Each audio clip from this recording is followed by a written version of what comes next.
We're in the British Museum to discover the latest exhibition, Hieroglyphs. Come join us. My name is Ilona Regulski. I'm the curator for Egyptian written culture at the British Museum, and I'm the lead curator of this exhibition, Hieroglyphs Unlocking Ancient Egypt.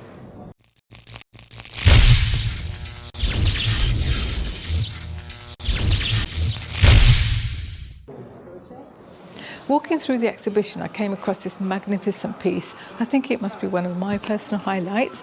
Let's find out a little bit more.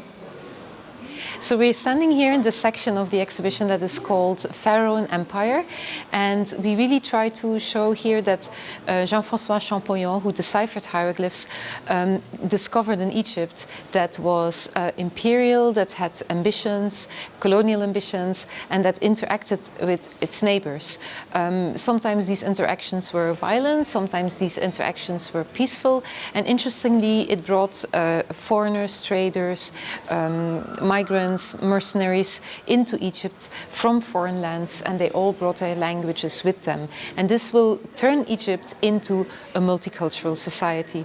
What you see behind me is a cast of a part of a wall decoration of the Temple of Karnak. It shows one such violent interaction. It shows the king Seti, and he's slamming the Libyan enemies. So at a certain point, Libya was quite a dangerous enemy of Egypt on the western border, and occasionally they tried to conquer Egypt and they invaded Egypt. And here we see how the Egyptian pharaoh is successful in putting down that kind of incursion. And we see the king defeating the Libyan chief, and his subjects are trampling below the horse of the ruling pharaoh, of the successful pharaoh. The cast is brightly colored. This is a reconstruction because nowadays reliefs and decoration on temple walls often are without color. They've lost their color in the course of time. And so this is a reconstruction based on other parallels, perhaps on photographs of a time when the color was better preserved, but mainly also there was a certain color code, if you want. There were certain colors that would always be used for certain things, although there was a lot of flexibility, but by putting all the parallels and the sources together, they could kind of reconstruct the colors. If you look, for example, at the skin of the pharaoh, a male person in ancient Egypt would always be depicted red or brownish, because this is a typical color to depict a male figure who would be outside in the sun, and so this is a convention that is probably quite realistic. But also in the hieroglyphs we can see some of the colors constantly coming back. So for example, the sign for foreign lands, which is one of the last signs in that inscription on the top, is a mountain sign. You may recognize this as a mountain sign. This is colored in reddish or brown color, which is a typical color that would have been used for this hieroglyphic sign.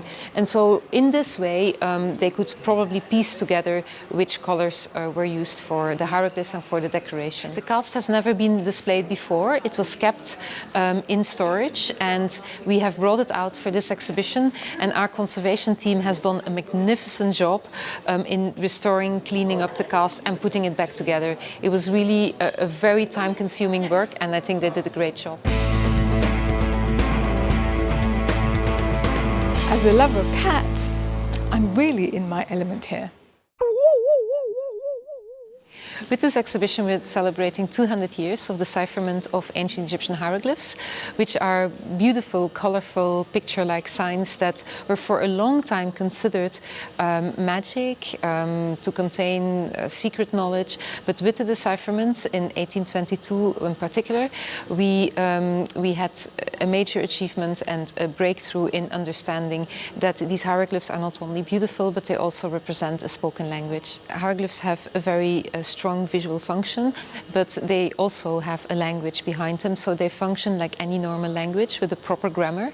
And this is really what Jean-François Champollion gave us, is not only the understanding of the individual signs, but also the tools that we need to translate the text. But in the exhibition you have the opportunity to discover an ancient Egyptian proverb So for example, the one we chose is Nen Messi Sia, which means no one is born wise. And as you go to the different stations, you can discover word by word, and in the end you will have learned an ancient Egyptian proverb. So we have an interactive in the exhibition where you can learn hieroglyphs yourself.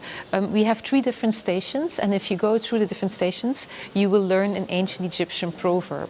The first one will give you the word nen, which is not or to not. It's a negation of a verb basically. And here we are in the middle of the proverb. We're going to learn the second word, which is the verb mes, messi, to be born. And we ask everyone to discover the last letter of this word. This is to show that the ancient Egyptians have a very mixed system, and many hieroglyphs can be pronounced, but some hieroglyphs should not be pronounced. We call them determinatives or classifiers, and they are meant to enhance the meaning of the word that precedes. So in this case, for example, you have messi, to be born, and we ask the visitor to choose the right determinative, and it is this one. I say this because I know hieroglyphs, but you will also find the correct answer here. So to be born or to give birth is classified with a woman giving birth. So this is a way the ancient Egyptians tell you that you certainly have the correct meaning there. And so if you want to play for yourself, you can come and visit the exhibition. So here you see the Abydos king list. It's an ancient Egyptian king list that basically mentions a list of kings. And it dates to the time of Ramesses II. His name is in the bottom. And it's his perception of history, really, because the list of kings leaves out some kings that he thought were not worth mentioning. And it is an important piece in the story of decipherment because Jean-François Champollion used such kings lists to read royal names, and by reading royal names he went back and back and back in time, and so he was able to reconstruct a very long civilization. So this pottery jar is our earliest inscription. It's the earliest ancient Egyptian inscription we have at the British Museum. It dates to 3100 BC, which is very close to the moment when writing emerged in Egypt.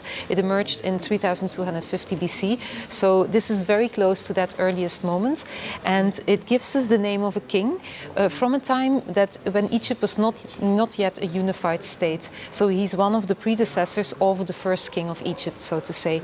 So even before Egypt was a unified state, you already had writing in the region. Well, this is actually hieroglyphs. It's just written with brush and ink, and so you may not really recognize it as very standardized hieroglyphs. Again, we are even before the first dynasty, so we're very, very early in Egyptian history when they're still experimenting with the script and they're still developing their own handwriting and their own writing system.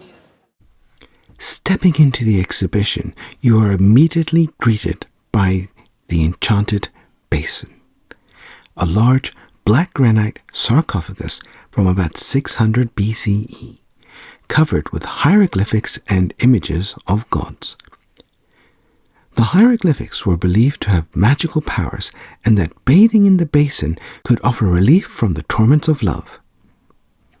The reused ritual basin was discovered near a mosque in Cairo, in an area still known as Al-Hawd al-Marsud, the Enchanted Basin.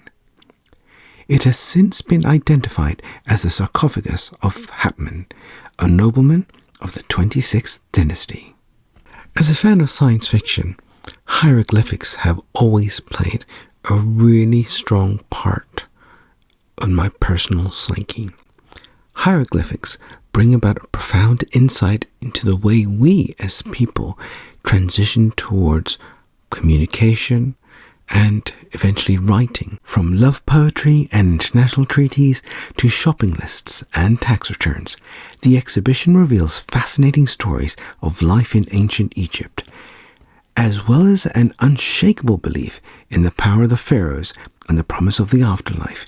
Ancient Egyptians enjoyed good food, writing letters, and making jokes. Of course, some argue that in our day and age, with emojis so pronounced across social media, we've almost returned to a period of hieroglyphics of some sort. from the Rosetta Stone behind me to the Enchanted Basin, it's a magical world here at the British Museum.